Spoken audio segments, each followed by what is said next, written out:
These machines aren't cheap.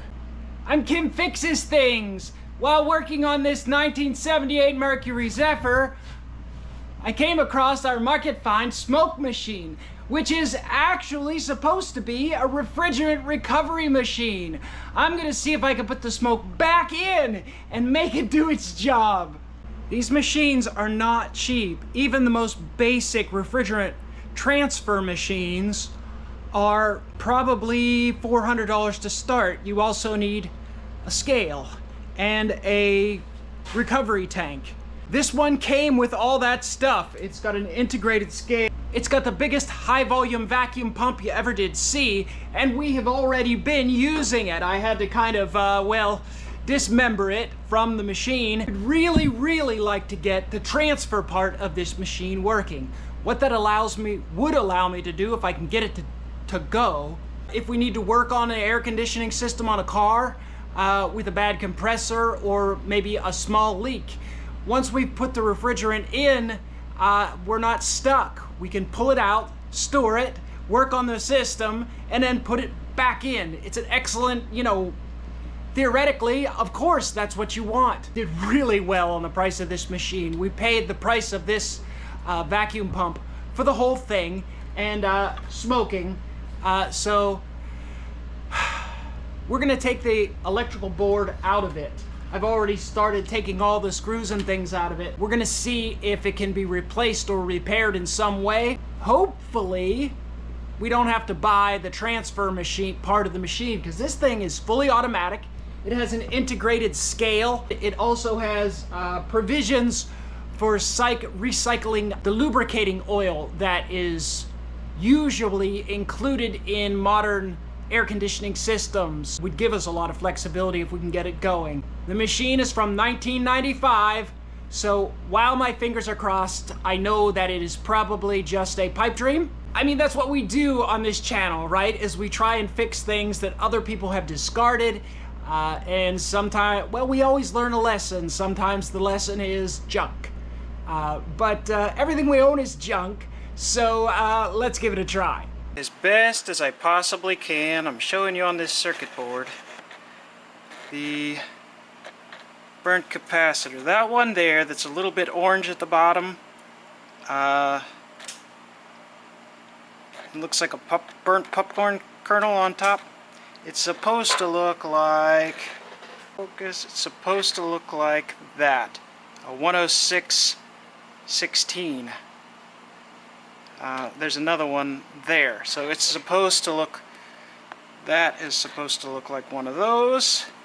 As you can see, it is cooked, popped, and I can't find anything else bad, so that's where we're at with it. It may not look like factory, but there is my replacement through the board and soldered. Let's plug it in and see what burns next. I've warned Buff Del Campo. It's fire in the hole. We're gonna see if it lights back on fire. Just a minute. When we plug it in.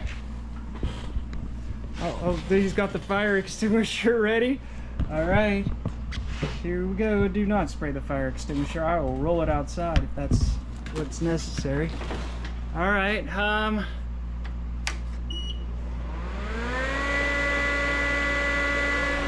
ho ho! Well, it hasn't smoked. Bank. Hasn't smoked yet. All right, now I got to put the plumbing back together because I had to rob the fittings out of to make the vacuum pump smoke. work. I can't believe it didn't smoke. I figured there was something that made it smoke, but maybe not. Maybe it's just a metal component. Yeah. It says check refrigerant. I've got a scale right there. So the digital readout works. Yeah. Hey, Yeah, we're a circuit board fixer. I know. I'm an technological. I'm gonna put the plumbing back together and see if we can actually make this vacuum a system out later. Okay. Or maybe I'll just do that later. This is back on the menu, huh? That was a really exciting outcome. I really didn't know if I could make this go. And now that it turns on, I haven't even really run it through any tests.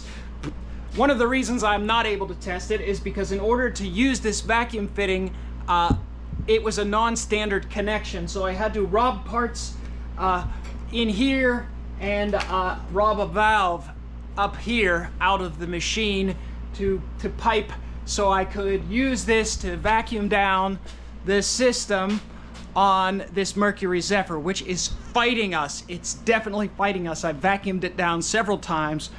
We're having problems with finding some parts. And while parts are on order, I'm gonna go back and have another look at if I can get this machine put together and see if it will actually work. I mean, it powers up, but I don't know if the compressor works on. As soon as some of these relays and things start to trigger, it may just burn out again. I don't really know why the component burned out. 1995 is a lot of time for a machine to be in service. Cover is missing from this machine, and I assume it was because there was smoke pouring out of it. But I've got it dried out, cleaned out, and we're ready to reassemble and try and turn it on. Let's see what happens. The machine is reassembled. All the little pipes and such are all put back together, and now we are going to, he's over there live streaming, but I am going to plug this in, and you know, in case anything happens, if it lets the smoke out again, you guys will get to see it. I am going to power the machine. Power up the machine. Look, I got the valves back on, the whole cover plate's all back on, everything is closed. The tank is on here just for weight. Let's turn it on and see if it'll go through some startup procedure. Oh, no, power's not on. Here, we'll try. Oh. Gotta plug it in over here. There we go. Now we got the power. I've got the power. Oh. Okay, let's see what happens. Check refrigerant. Vacuum minutes.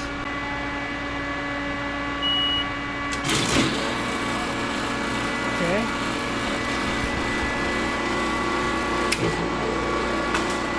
Whoa, what was that? Uh-oh.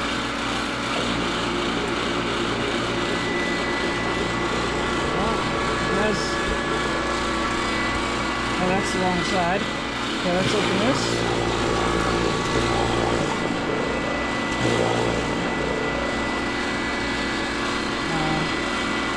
Oh, it has an automatic timer.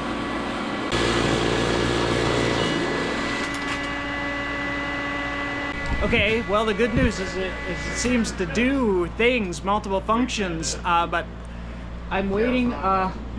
You kind of need 1, 2, 3, 4, 5, a bunch of hoses. You need a bunch of hoses that I don't have. We need some recovery bottles and such. And I need to download and read the instructions. I didn't do that because I honestly didn't think I would get it working, but it's working. So that's a big win. So I'm gonna learn how to use this machine, and once it's working, I will bring you back sometime in the near future, and we'll try and service one of these other broke down vehicles just for practice. And until then, I'm gonna call this a big win. And thanks for watching.